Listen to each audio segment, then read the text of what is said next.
أعوذ بالله من الشيطان الرجيم.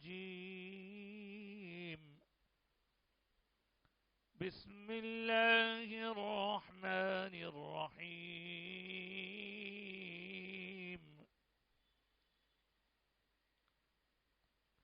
وما خلقت الجن والإنس إلا ليعبدون ما أريد منهم من رزق وما أريد أن يطعمون إن الله هو الرزاق ذو القوة المتين. فإن للذين ظلموا ذنوبا مثل ذنوب أصحابهم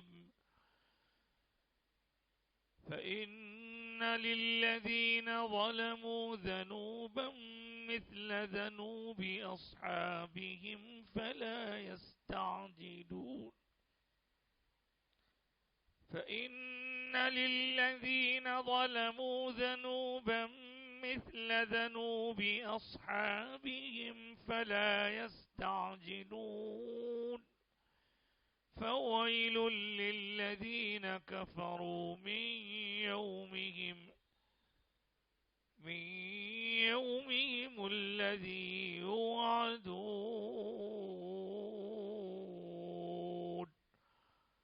صدق الله العظيم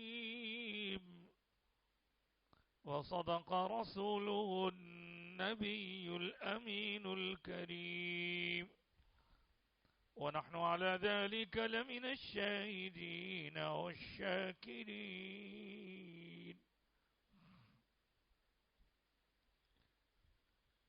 سورۃ الذاریات جو ترتیب قرآنی کے اعتبار سے 51 نمبر کا سورہ ہے اور جس کا کچھ حصہ 26ویں پارے میں اور کچھ حصہ 27ویں پارے میں ہے، اور اس سورے میں 60 آیتیں ہیں.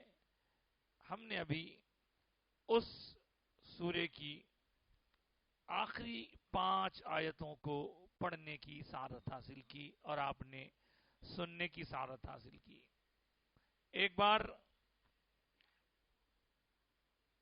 صاحب قرآن سید الاولین والآخرین رحمت للعالمین شفیع المذنبین خاتم النبیین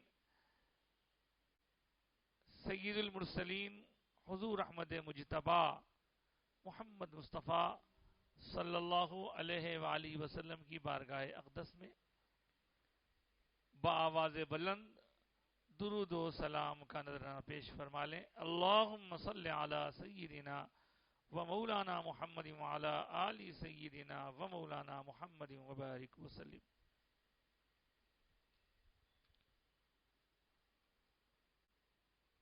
ان آیات کا پہلے آپ کی خدمت میں ترجمہ ہم رکھ دیتے ہیں. وما خلقت الجن والانس، اور میں نے نہیں پیدا کیا جن اور انسان کو مگر صرف اس لیے کہ وہ میری عبادت کریں. اب یہ جو لفظ کا الگ الگ ترجمہ کیا گیا، اس کو اگر ہم آسان زبان میں سمجھیں تو اس کا ترجمہ ہوگا، اللہ پاک فرما رہا ہے میں نے جن اور انسان کو صرف اور صرف میری اپنی عبادت کے لیے پیدا کیا. یہ اس کا ترجمہ ہے. وما خلقت، اور پیدا کیا میں نے کہ پہلے ماں آ گیا تو میں نے نہیں پیدا کیا. اس کا پھر ایکسیپشن کے ذریعے خلاصہ ہوتا ہے. الجن قوم جن ہے، انسان بنی نوع انسان ہے. اللہ، ہاں مگر صرف ایکسیپشن لی تاکہ یعبدو وہ عبادت کریں نی میری. یہ نون کو یہاں پر جو زیر ہم دیکھ رہے ہیں اس کے بارے میں اس کا خلاصہ اہل لغت نے بیان کیا کہ در حقیقت یہاں لیعبدونی ہے. وہ نی کو ترتیب قرآنی میں ایک خاص جو انداز ہے اس کا مسجع و مخفع اس کو باقی رکھنے کے لیے لیعبدونی ہے. نی کو کھینچے گئے نہیں بلکہ لیعبدون اس پر رک جائیں گے. مگر نون پر ملا کے پڑھنے کی صورت میں نون زبر نہ نہیں ہوگا. جیسے یؤمنون مؤمنون ہوتا ہے تو یہاں لیعبدونا نہیں ہوگا لیعبدونی ہوگا. ما اريد منهم من رزق ما نہیں اريد میرا ارادہ ہے منہم ان سے یعنی اوپر جو ذکر کیا گیا جن اور انس ان سے میرا ارادہ یہ نہیں ہے من رزق کہ میں ان کا کچھ رزق لوں. وما اريد اور یہ بھی میرا ارادہ نہیں ہے کہ ان یطعمونی کہ وہ لوگ کچھ کھلائیں مجھے. اللہ پاک فرما رہا ہے جنات اور انسانوں کو میں نے اپنی عبادت کے لیے پیدا کیا ہے. میرا منشا میرا مقصد میرا ارادہ یہ نہیں ہے کہ وہ مجھے کچھ رزق میں سے دیں اور وہ کچھ مجھے کھلائیں. ان اللہ هو الرزاق ذو القوۃ المتین. حقیقت تو ہے کہ بے شک اللہ وہ خود رزق کاہے کو طلب کرے گا وہ خود رزق کا عطا فرمانے والا ہے. ان اللہ هو الرزاق وہ رزق دینے والا ہے رزاق ہے اس کا نام. اور ذو القوہ وہ محتاج نہیں ہے وہ کمزور نہیں ہے بلکہ وہ خود بڑا ہی صاحب طاقت و اختیار ہے. المتین متین مضبوط کے معنی میں آتا ہے. اس کے بعد آخری آیتوں میں کہا گیا فَإِنَّ لِلَّذِينَ ظَلَمُوا بے شک وہ لوگ جو ظلم کرتے ہیں. ظلم سے مراد یہاں پر شرک ہے. ذنوبا مثل ذنوب اصحابہم ان سے پہلے والوں نے جیسے ظلم کر کے اپنا حصہ پا لیا یعنی عذاب کا اسی طرح ان کو بھی اس میں سے عذاب ملے گا. ان کا حصہ بھی عذاب کا مقرر ہے کیونکہ یہ لوگ شرک کر رہے ہیں. فلا یستعجلون تو ان سے کہیے کہ وہ جلدی نہ کریں. مکے کے کفار حضور سے جب یہ سنتے کہ اے لوگوں اللہ کی عبادت نہ چھوڑو اللہ کے سوا کوئی عبادت کے لائق اور قابل نہیں ہے. اگر تم نہیں سنو گے تو عذاب آئے گا تمہیں تکلیف میں مبتلا ہونا پڑے گا مصائب اور آلام سے دوچار ہونا پڑے گا. تو وہ لوگ ان باتوں کا انکار کرتے ہوئے رسول اللہ صلی اللہ علیہ وآلہ وسلم سے مطالبہ کرتے بتائیے تو صحیح کہاں ہے وہ عذاب لا کے بتائیے. اور اس طرح اور قوموں نے بھی کہا ہے. چنانچہ دیگر مقامات پر آیا وَيَقُولُونَ مَتَى هَذَا الْوَعْدُ إِن كُنتُمْ صَادِقِينَ اور وہ کہتے کہاں ہے آپ کا وہ وعدہ اگر آپ سچے ہو تو وہ وعدہ پورا کر کے دکھائیے. عذاب کہاں ہے مشکل کہاں ہے مصیبت کہاں ہے پریشانی کہاں ہے. تو اور قوموں نے بھی ایسے ہی کیا اور یہ مکے کے کفار میں سے بھی کچھ لوگ حضور سے ایسے ہی کہا کرتے تھے آپ لا کر کے تو بتائیے عذاب آپ لا کر تو بتائیے وہ مصیبت. تو اللہ پاک فرما رہا ہے جس طرح پہلے والوں کو ظلم کرنے شرک کرنے اللہ کی ذات میں دوسرے کو شریک کرنے پر عذاب سے دوچار کیا گیا ان کا حصہ بھی مقرر ہے. لیکن ان سے کہہ دیں کہ لا یستعجلون وہ جلدی نہ کریں. جو وقت مقرر ہے اس وقت مقررہ پر عذاب اللہ کی طرف سے آ کر رہے گا. اور ایک جگہ فرمایا قرآن میں اذا جاء اجلهم جب ان کے لیے وہ وقت آ جاتا ہے لا یستأخرون ساعتا ایک لمحے کے لیے بھی ڈیلے نہیں ہوتا. ولا یستقدمون نہ ایک لمحے کے لیے جلدی ہوتا ہے. نہ ایک لمحہ وقت آ جائے عذاب کا تو نہ ایک لمحہ پیچھے ہوتا نہ ایک لمحہ جلدی ہوتا نہ ایک لمحہ ڈیلے ہوتا نہ ایک لمحہ جلدی ہوتا نہ پری پونڈ ہوتا نہ پوسٹ پونڈ ہوتا، وہ وقت جو مقرر ہے وہ وقت پر اللہ کا عذاب آ کر ہی رہتا ہے. اب وہ عذاب کو جو لوگ مانگ کے لیتے ہیں انہیں بتایا جا رہا ہے کہ اللہ تعالیٰ کی طرف سے یہ مہربانی ہے کہ اس نے تمہیں چانس دیا ہے تاکہ اب بھی پلٹ جاؤ، اب بھی سنبھل جاؤ. نہیں تو مرضی تمہاری، جب وہ آنا ہے اللہ کی طرف سے مقرر کر وہ آ کر رہے گا. فویل للذین کفروا، ہلاکت ہے ان لوگوں کے لیے جو کفر کرتے ہیں. کفر آج کے زمانے میں ہم کسی کو کافر کہیں تو لوگ یہ سمجھ رہے ہیں کہ ہم ان کو گالی دے رہے ہیں. کافر گالی نہیں ہے، کافر گالی نہیں ہے. ہمارے ایک دوست ہیں، عربی لیکچرر ہیں، وہ ایسے کالجز میں بھی جاتے ہیں جہاں اور مذہب کے ماننے والے بھی ہیں. تو کسی نے ان سے پوچھ لیا کہ صاحب آپ ہم لوگ کو گالی کیوں دیتے؟ انہوں نے کہا کہ ہم کو گالی دیتے ہیں. تو کہا آپ لوگ کافر بولتے ہیں. تو یہ صاحب کہنے لگے کہ آپ کو معلوم ہی نہیں کافر کا مطلب کیا ہے. نہیں گالی ہے. جی نہیں گالی نہیں ہے. اتفاق سے جو عربی کا سلیبس تھا اس سلیبس میں سورۃ الکافرون بھی تھا، قل یا ایھا الکافرون، اور اس کا وہاں ٹرانسلیشن بھی تھا انگلش میں.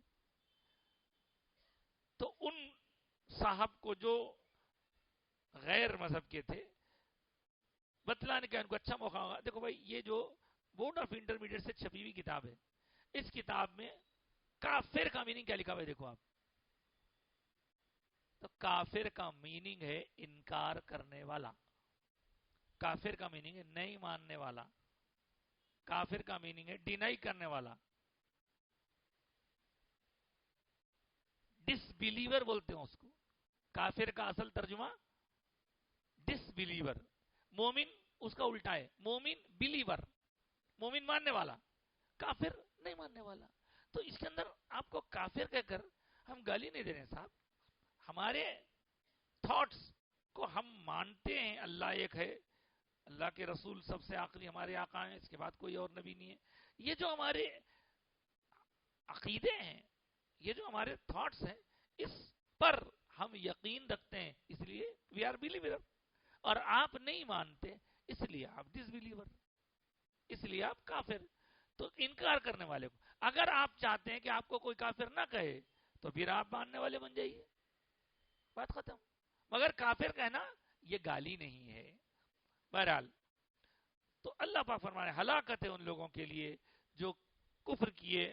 من یومہم الذی یوعدون، اور اس دن کے وقت جو دن کا ان سے وعدہ کیا گیا ہے.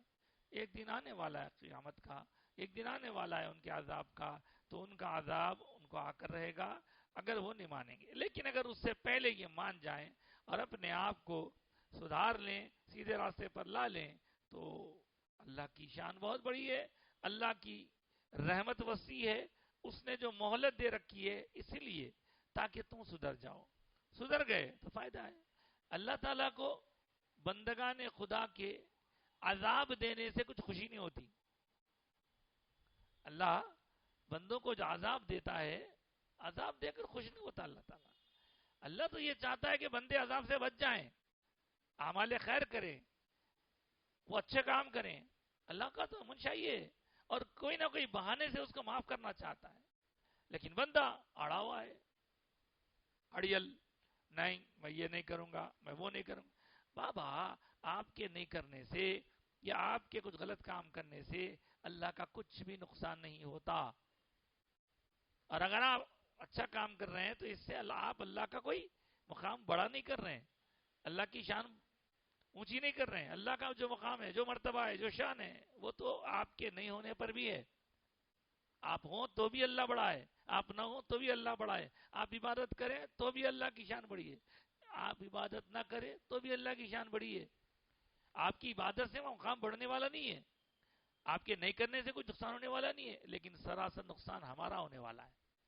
اس لیے بتایا گیا کہ اپنے آپ کو اللہ سے جوڑو. ایک حکایت ہے بزرگان دین سے. ایک بندہ جس کے متعلق آیا ہے کہ وہ ذرا بہت اچھے کام نہیں کرتا تھا، بہت اچھے کام نہیں کرتا تھا، تھوڑا ایسا ہی ہے، کچھ گناہ بھی ہو گئے تھے، اس سے مر گیا. مرنے پر کسی نے اس کو خواب میں دیکھا، کوئی اللہ والے نے دیکھ کر پوچھا کہ کیا میاں، کیا حال ہوا آپ کا، کیسے گزری، کیا کیا اللہ تعالیٰ نے آپ کے ساتھ؟ تو بولے کہ میں اتنا بڑا پاپی تھا، میں گناہ گار تھا، لیکن اللہ نے مجھے معاف کر دیا، بولے اللہ نے معاف کر دیا۔ تو وجہ کیا بنی؟ تو اللہ کی توفیق سے مرتے وقت میں اللہ کی بارگاہ میں 2-3 جملے بولا، وہ جملے اللہ کو پسند آ گئے، بولے وہ جملے اللہ کو پسند آ گئے۔ کیا تھے وہ جملے؟ لکھے کتابوں میں، اولیاء و صالحین کی حکایات میں لکھا ہوا ہے۔ کیا تھے جملے وہ؟ کہنے لگے کہ مولا ایک بات تو یہ کہ میں اپنے گناہوں کا اعتراف کرتا ہوں، میں گناہوں کا انکار نہیں کر رہا ہوں، پہلی چیز، بے شک میرے سے گناہ ہوئے، بہت گناہ کیا ہوں۔ مرنے سے پہلے اس نے اللہ سے عرض کیا۔ اور دوسری بات یہ ہے کہ مجھے معاف کرنے کے لیے کوئی اور در نہیں ہے تیرے سوا، اب تو یہ معاف کرنے والا میرے کو، میں کس کو پکاروں؟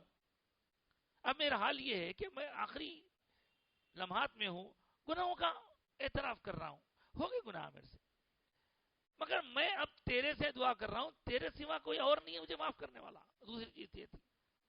تیسری چیز یہ تھی کہ اگر تو میرے گناہوں پر سزا دینا چاہے تو مجھے یہ معلوم ہے کہ تیری طرف سے مجھے سزا ملے تو مجھے تو تکلیف ہوگی، لیکن تیری شان میں کچھ اضافہ نہیں ہوگا۔ بات بہت کام کی ہے، دیکھیے۔ اور اگر تو مجھے معاف کر دے تو تیری رحمت میں کچھ کمی نہیں ہوگی، بولے۔ یہ 4 جملے ایسے تھے، اللہ نے کہا جاؤ معاف کر دیا، بولے جا معاف کر دیا، بولے۔ ایسا ہے معاملہ اللہ کا۔ اللہ کو کیا پڑی بھی ہماری؟ اللہ تعالیٰ تو رحمت سے بندوں کو معاف کرنا چاہتے ہیں۔ اب اعتراف کر لو، مرنے سے پہلے ہمارے لیے ٹائم ہے۔ ہاں، یہ نہیں معلوم کہ کب مریں گے، یہ پتا نہیں کہ مرنے کے بعد مرنے سے پہلے چانس ملے گا کہ بھی نہیں ملے گا، اس لیے کہ موت کا وقت آ گیا، اب موت کھڑی ہے سامنے، ہم کو وہ چیزیں نظر نہیں آتی، لیکن جو مرنے والا ہے اسے فرشتے نظر آتے ہیں، اچھی صورت میں نظر آتے ہیں، نیک ہے، بری صورت میں نظر آتے ہیں، برا ہے، اس کو وہی چیزیں نظر آتی ہیں، ہم کو نظر نہیں آتی۔ اگر وہ سلسلہ شروع ہو گیا تو وہ سب چیزیں دیکھنے کے بعد اگر توبہ کی جائے تو توبہ قابل قبول نہیں ہے، ٹائم سے پہلے، ٹائم سے پہلے۔ تو اس لیے یہ ہر بندے کے لیے ذاتی طور پر اس کا آخری وقت ہے توبہ کے، اور ساری مخلوق کے لیے یعنی دیگر بندوں کے لیے اگر زندہ رہے ہم، کب تک؟ قیامت سے قریب تک، تو قیامت کے قریب ایک دروازہ ہے، بند ہو جائے گا، اس کو کہتے ہیں باب توبہ، توبہ کا دروازہ، وہ بند ہو جائے گا۔ وہ دروازہ بند ہونے سے پہلے ہم کو توبہ کر لینا ہے، تو توبہ کرتے ہی رہنا ہے، زندہ استغفار کرتے ہی رہنا ہے۔ اچھا، وہ توبہ کب بند ہوگا صاحب؟ وہ توبہ کا دروازہ کب بند ہو جائے گا؟ اس کی کوئی علامت، کوئی نشانی، کوئی سائن؟ قیامت کے قریب کی بہت سارے نشانیاں حضور بتا چکے ہیں اور ہم موجودہ دور میں دیکھ رہے ہیں، لیکن اس کے لیے بڑی نشانی یہ ہوگی کہ سورج جو ایسٹ سے نکلتا ہے وہ ایسٹ سے نکلنا بند ہو جائے گا اور ویسٹ سے نکلنا شروع ہو جائے گا۔ ایسٹ سے نکلتا نا سورج، ویسٹ سے نکلے گا۔ یہ قیامت کے قریب کی سب سے بڑی نشانی۔ جس دن سورج ویسٹ سے نکلنا شروع ہوگا، سمجھ جانا توبہ کا دروازہ بند ہو گیا، اس کے بعد کی توبہ کوئی کام کی نہیں۔ اللہ ہم کو ہمیشہ توبہ کرنے والوں میں شامل کرے، اور اس کی بارگاہ میں معروضہ بھی ہے کہ وہ ہماری توبہ قبول فرما لے، اس لیے کہ ہم اپنے گناہوں کا اعتراف کرتے ہیں، اور اس بندے کی طرح ہم اللہ سے ہی کہیں گے کہ مولا ہمارے لیے تیرے سوا کوئی در بھی نہیں ہے جو معاف کرے، اور پھر تیرے عذاب دینے سے تجھے کچھ فائدہ تو ہونے والا نہیں ہے، اور تیرے معاف کرنے سے کچھ نقصان بھی تو نہیں ہے، معاف کر دے، اللہ معاف کرے۔ بہرحال یہ ہوئی صاحب ان لوگوں کے لیے جو کافر ہیں، عذاب ہوں گا، جلدی مت کرو، ان سے جو وعدہ کیا گیا ہے۔ لیکن ہم آخری آیتوں پر تو فوکس کر کے ابتدائی آیتوں کی طرف اب آ رہے ہیں۔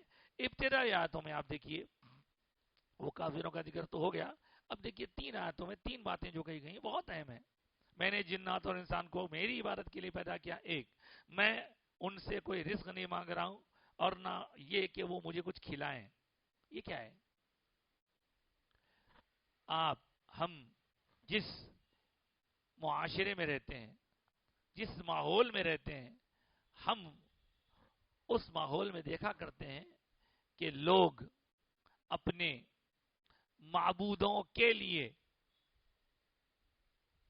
بات سمجھنے کی، اپنے معبودوں کے لیے لے جا کر مختلف چیزیں رکھتے ہیں. یہ وہ اللہ فلاں وغیرہ وغیرہ سب معلوم ہے آپ کو. کہیں دودھ رہتا ہے، کہیں میوے ہوتے ہیں، کہیں پھل ہوتے ہیں، کہیں کھانا ہوتا ہے، وغیرہ وغیرہ وغیرہ وغیرہ. تو یہ جو جھوٹے معبود بت ہیں، بتوں کے سامنے لیا کے رکھتے ہیں، تو یہ تو جھوٹے ہیں. لیکن جو سچا معبود ہے وہ کہہ رہا ہے کہ میں کیا ان سے یہ کہہ رہا ہوں کہ لا کے مجھے کھلاؤ، کچھ میرے پاس رکھو، کچھ چڑھاوا چڑھاؤ، کچھ کھانا. میں تو ان سے کچھ مانگ نہیں رہا ہوں، اور نہ میں یہ کہہ رہا ہوں کہ مجھے کچھ کھلاؤ.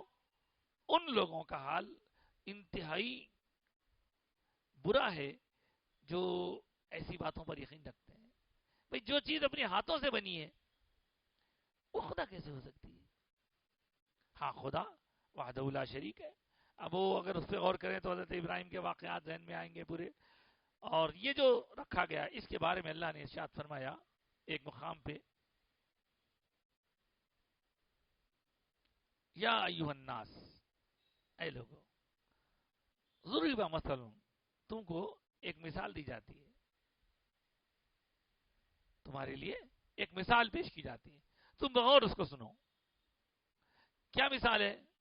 فرمایا مثال یہ ہے کہ وہ لوگ، فاستمعوا لہ، غور سے سنو اس کو، وہ لوگ جو اللہ کے سوا دوسروں کو معبود بنائے بیٹھے عبادت کرتے ہیں، ان کی بے بسی، ان کی لاچاری، ان کی مجبوری، یہ الفاظ تو سمجھ رہے ہیں اردو کے، بے بسی، لاچاری، مجبوری کا حال یہ ہے، لن یخلقوا ذبابا، انہوں نے ایک مکھی تک پیدا نہیں کی ہے.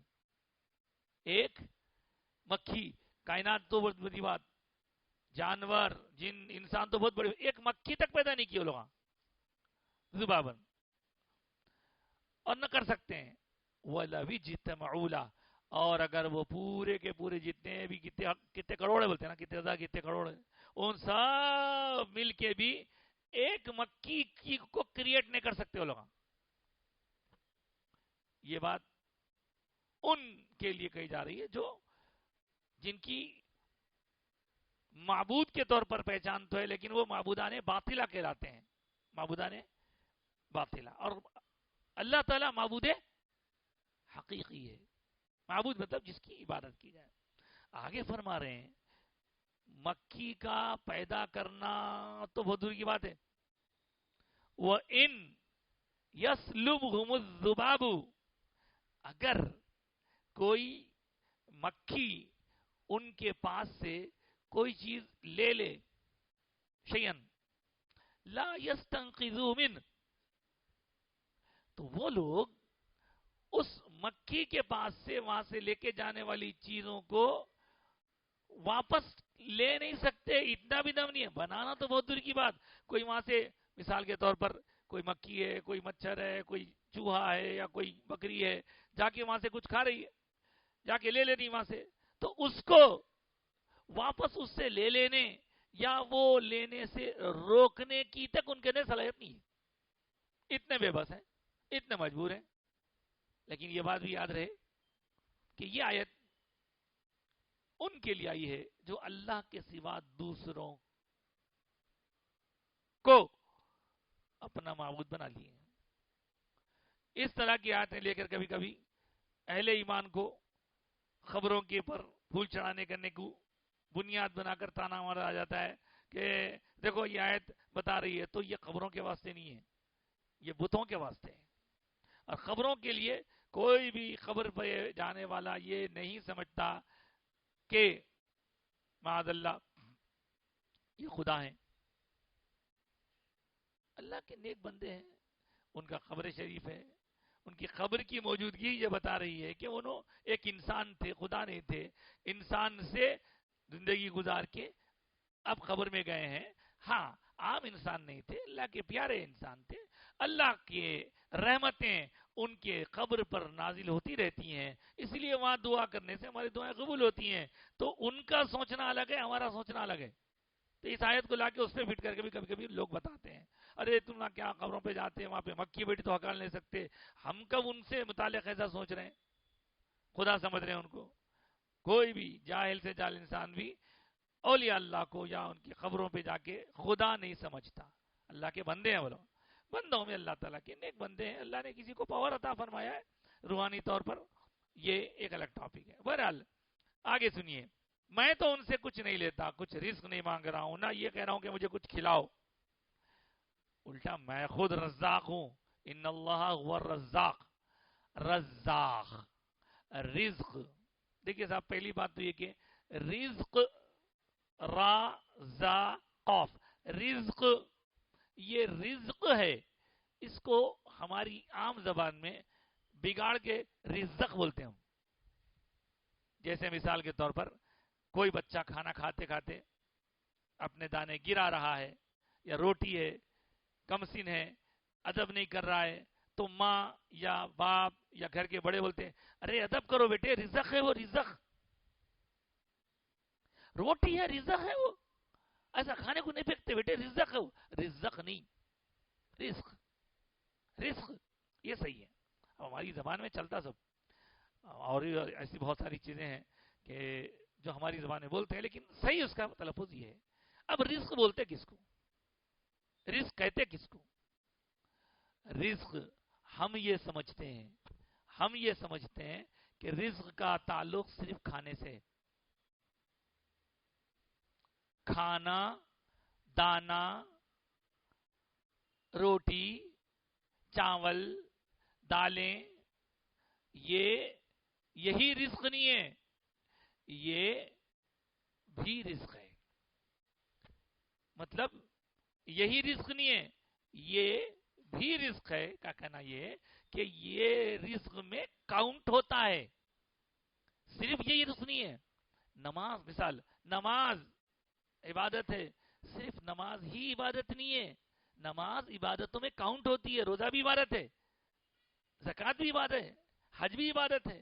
اسی طرح رزق میں کھانا بھی آتا ہے، پانی بھی آتا ہے، رزق میں چاول بھی آتا ہے، رزق میں میوے بھی آتے ہیں، رزق میں ترکاری بھی آتی ہے. تو یہ صرف کھانے کی چیزیں نہیں، بلکہ انسان کی زندگی میں جو چیزوں کی اس کو ضرورت ہوتی ہے وہ سب رزق میں شامل ہے. پانی رزق میں شامل ہے، سورج کی روشنی سے ہمارے اندر وٹامن ڈی پروڈیوس ہوتا، وہ بھی رزق ہے. ہماری ہی نہیں بلکہ درختوں کی زندگی سورج کی روشنی کی وجہ سے ہے، وہ بھی رزق ہے. مال جس کی وجہ سے ہم ٹکٹ لگا کے یہاں سے وہاں جا سکیں، مال جس کی وجہ سے ہم گاڑی خرید سکیں، مال جس کی وجہ سے ہم کار خرید سکیں، وہ بھی رزق ہے، کار بھی رزق ہے. اولاد جو ہمارے خوشیوں کا ذریعہ، ہماری آنے والی نسلوں کے پھیلنے کا سبب، وہ بھی رزق ہے. یہ بھی رزق، سب رزق میں شامل ہے. علم رزق ہے، جو نعمت اللہ کی طرف سے وہ رزق ہے. اور رزق جو ہوتا ہے، ہاں اس میں سے کھانے پینے کی چیزوں کو ہم زیادہ تر فوکس کرتے ہیں، لیکن سب کچھ رزق میں آتا ہے. رزقہ کا مطلب قرآن میں آیا، عربی زبان کا لفظ ہے رزقہ، عطا کرنے والا، دینے والا. تو رزق جو دینے والا ہوتا ہے اس کو دو ناموں سے یاد کرتے ہیں. ایک بولتے رازق، رازق رزق عطا کرنے والا، یہ فاعل کے وزن پہ رازق. ارے اللہ رازق رحیم ہے بھائی، فکر کی کیا بات ہے یار، نوکری کا تو کیا ہوتا ہے، اللہ رازق ہے، کہیں دوسرا ذریعہ بنا دیں گا، اسباب بنا دیں گا، اللہ رازق بولتے ہیں. ٹھیک ہے. ایک اور ورڈ ہے جو اسی سے بنا ہے، رازق رزق دینے والا، رزاق وہ دینے والا، خوب خوب خوب خوب دینے والا. تو رزق ہی سے تعلق رازق کا بھی ہے، رزق ہی سے تعلق رزاق کا بھی ہے. یہ ایسی بات ہے. غافر بخشنے والا، بخشنے والا، غفار بہت بخشنے والا، ہزاروں کروڑوں لاکھوں کروڑوں کو بخشنے والا. تو اس طرح اللہ فرما رہا ہے کہ میں تم سے کوئی رزق نہیں مانگ رہا ہوں، نہ میں یہ کہہ رہا ہوں کہ تم مجھے کچھ کھلاؤ، بلکہ میں خود رزاق ہوں، سب کو تو میں ہی دیا کرتا ہوں، ساری جھولیاں تو میں ہی بھرا کرتا ہوں، سارے دامن وسیع کر کے پھیلائے ہوئے میرے پاس آتے ہیں تو میں ہی تو دیا کرتا ہوں اس کو. مجھے کیا ضرورت ہے تمہارے مال کی، تمہارے طاقت کی، تمہارے، اور میں قوت والا ہوں، میں متین ہوں. یہ اللہ کے ناموں میں سے متین ایک نام ہے اللہ کا، رزاق اللہ کا ایک نام ہے، خالق اللہ کا ایک نام ہے. تو اللہ تعالیٰ کا ایک نام ذاتی ہے، سیلف، وہ ہے اللہ.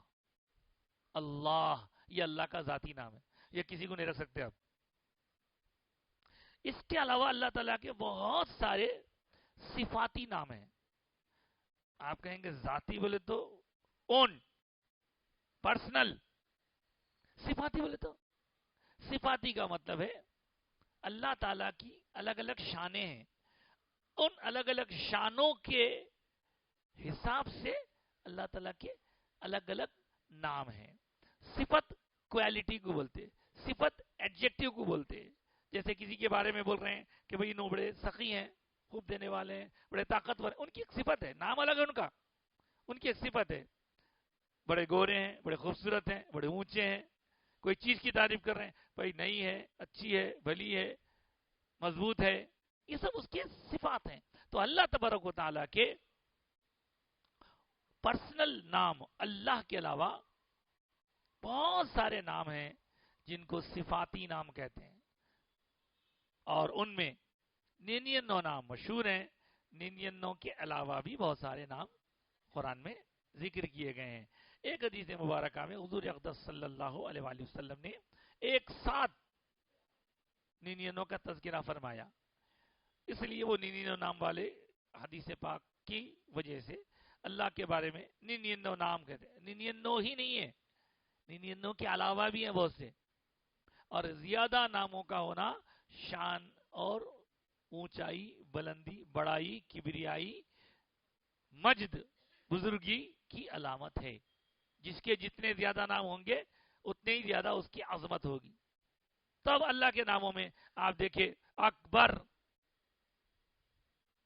صفتی نام ہے، رحمان صفتی نام، رحیم صفتی نام، خالق صفتی نام، مالک صفتی نام، قادر صفتی نام، یہ سب اللہ کے نام ہیں. ستار خوب پردہ پوشی کرنے والا گناہوں کی صفتی نام، خخار زبردست اور طاقت سے سزا کا انتظام کرنے والا. اس طرح بہت سارے نام ہیں اللہ تعالیٰ کے. ان ناموں کو پڑھتے رہنے کی برکتیں آئی ہیں. لیکن یہاں ایک چیز میں آپ کو بتا دوں کہ جس مقصد کے لیے آپ دعا کر رہے ہیں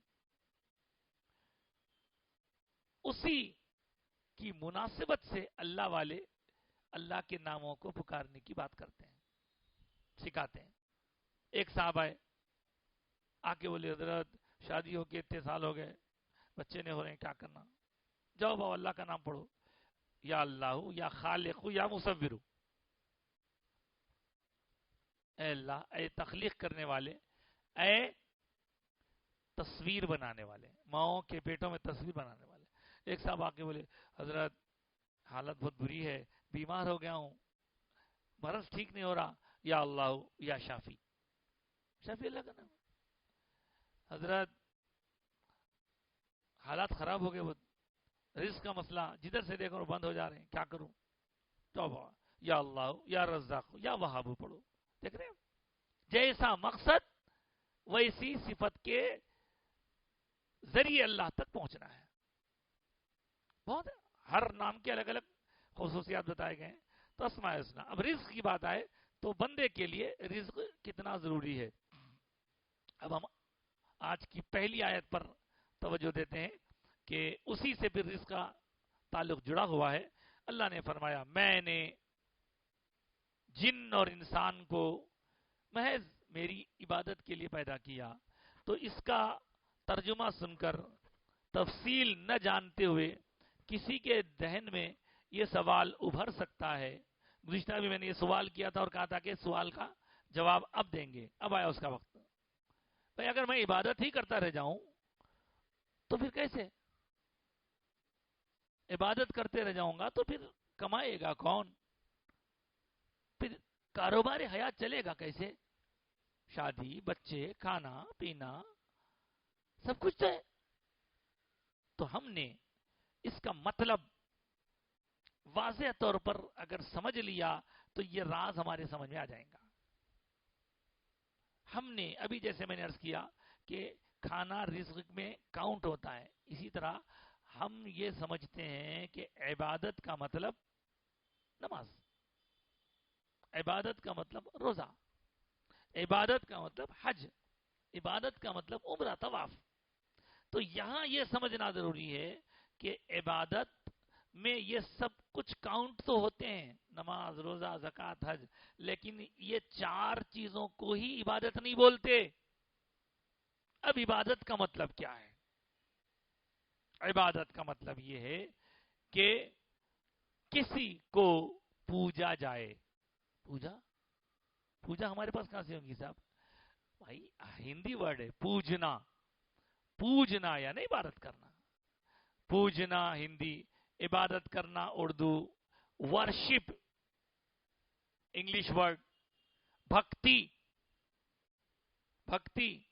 ہندی ورڈ. تو اس طرح عبادت کرنے کا مطلب کیا ہے؟ یہ بات تو آپ ہم سب جانتے ہیں کہ عبادت صرف اور صرف اللہ کی ہوتی, اللہ کے سوا کسی اور کی نہیں ہوتی. تو عبادت کرنے کا مطلب کیا ہے؟ آج بہت بڑی راز کی بات سمجھا دوں آپ کی خدمت میں. عبادت کا مطلب کیا ہے؟ ورشپ کا میننگ کیا ہے؟ تو عبادت کا مطلب یہ ہے کہ جس کو آپ نے خدا مانا ہے اس کی پسند کا کام کرنا, یہ عبادت ہے. ختم. کیا ہے عبادت؟ جو اس کو پسند ہے وہ کرنا, جو پسند نہیں ہے چھوڑ دینا, جو اس کا حکم ہے کرنا, جس سے اس نے روک دیا رک جانا, جو اس کا منشا ہے اس کے مطابق کام کرنا عبادت ہے. عبادت یہ چیز. اگر ایسا سوچیں تو ہماری زندگی کا ایک ایک لمحہ عبادت بن جائے گا. کیسے؟ تو نماز پڑھنے کے لیے مجھے طاقت چاہیے.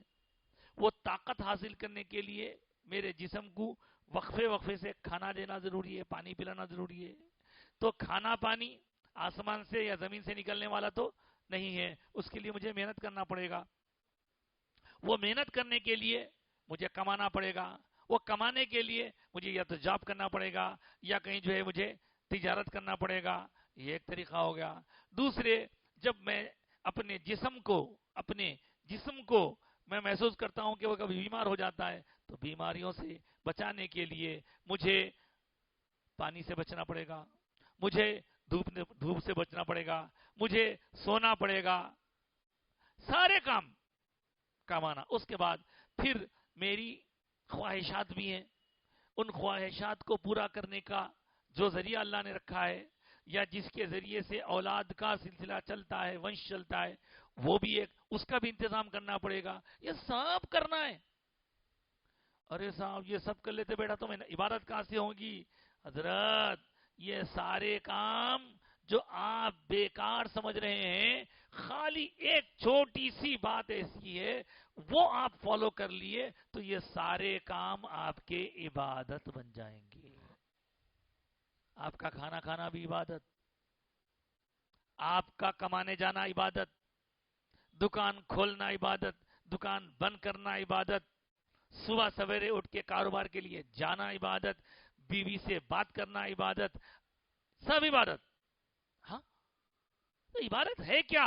عبادت ہے اللہ کی خوشی کے مطابق، اللہ کی مرضی کے مطابق کوئی کام کرنا۔ آپ کو کھانا کھانے سے روکا نہیں جا رہا ہے، آپ کو پانی پینے سے روکا نہیں جا رہا ہے، آپ کو سونے سے روکا نہیں جا رہا ہے، آپ کو اپنی خواہشات پورا کرنے سے روکا نہیں جا رہا ہے، آپ کو تجارت سے روکا نہیں جا رہا ہے، آپ کو ملازمت سے روکا نہیں جا رہا ہے، آپ کو روڈ پہ چلنے سے روکا نہیں جا رہا ہے، آپ کو گھر بنانے سے روکا نہیں جا رہا ہے۔ پھر اگر ایک کام کر لیں آپ، وہ کام کیا ہے؟ وہ ہے ہماری اپنی نیت کو درست کر لینا۔ اگر نیت درست ہو جائے تو ہمارا ہر کام عبادت، ہر کام عبادت۔ ایک صاحب گھر بنائے، گھر کی کھڑکی پھوڑے، ادھر سے اللہ والے گزر رہے تھے، مشہور واقعہ ہے۔ انہوں نے پوچھا بابا یہ ادھر کھڑکی کیوں پھوڑے؟ تو وہ صاحب کھڑکی کوئی بھی کیوں پھوڑتا، گھر بنا رہا ہوں، ادھر سے ہوا آنا، ادھر سے دھوپ آنا، ادھر سے روشنی آنا، بول کے کھڑکی پھوڑا۔ تو اس اللہ والے نے کہا میاں ذرا تم نیت صحیح کر لیتے تو یہ تمہاری کھڑکی پھوڑنا بھی عبادت بن جاتا۔ کھڑکی پھوڑنا عبادت بن جاتا، یہ کیسے ممکن ہے؟ کیا حضرت کیسی بات کر رہے ہیں آپ؟ میں نماز نہیں پڑھ رہا ہوں، میں روزہ نہیں رکھ رہا ہوں اور کھڑکی پھوڑ رہا ہوں، تو نماز روزہ عبادت ہے، یہ کیا ہے؟ تو کہا اگر تم نیت درست کر لیتے تو یہ کھڑکی پھوڑنے پر بھی تمہیں ثواب ملتا۔ ارے ثواب تو نیک کاموں پہ ملتا ہے، عبادت پہ ملتا ہے۔ کہاں تم صرف اگر یہ نیت کر لیتے کہ ادھر کھڑکی پھوڑنے کا مقصد یہ ہے کہ اس طرف مسجد ہے، مسجد میں سے اذان کی آواز میرے گھر میں پہنچے اور میں وقت پر نماز کے لیے جانے کی تیاری کر سکوں، نیت یہ کر لیتے تو تمہاری کھڑکی تمہارے لیے باعث ثواب بن جاتی۔ اب رہی تمہاری روشنی، وہ تو فری میں آتی، دھوپ فری میں آتی، ہوا فری میں آتی، دھوپ ہوا روشنی فری میں، وہ بن جاتی عبادت۔ تو پتہ یہ چلا کہ ہر کام ہمارا باعث ثواب ہو سکتا ہے، ہر کام ہمارا عبادت ہو سکتا ہے۔ مقصد یہ ہو کہ ہم یہ کام کیوں کر رہے ہیں؟ میرے لیے کر رہا ہوں، میری بقا، میری پہچان، میری شہرت، میں گیا کام سے۔ آپ ہر کام اللہ کے واسطے کرو، یا اللہ یہ تیری خاطر، یا اللہ تیری خاطر۔ اب یہ تیری خاطر جب کریں گے، آپ ہر کام اللہ کے واسطے کریں گے تو پھر آپ دیکھیں گے کہ اللہ کے نزدیک آپ کا مقام بلند ہوتا جائے گا۔